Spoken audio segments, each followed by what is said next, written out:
দেখো বন্ধুরা, মাম্মা কেমন কান্নাকাটি করছে। ওর কান্না দেখে আমারও প্রচণ্ড কষ্ট হচ্ছিল। ও বাচ্চা কেঁদে ফেলছে আর আমি কি করব, চুপ করে আছি।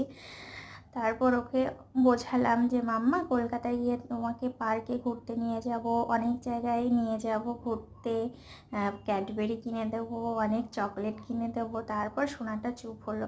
সোনাটা চুপ হওয়ার পরে আমরা বাস ধরার জন্য বাস স্ট্যান্ডে চলে গেলাম। তারপর আমরা নেমে বললাম কৃষ্ণনগর স্টেশনে।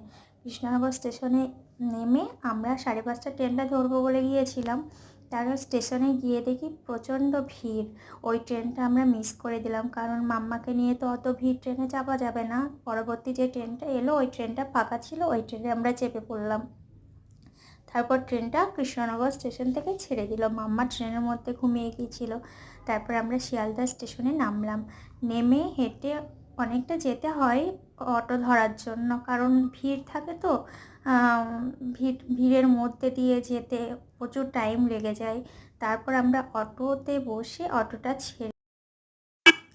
অটো ছাড়ার পর আমরা রুমের দিকে রওনা দিলাম।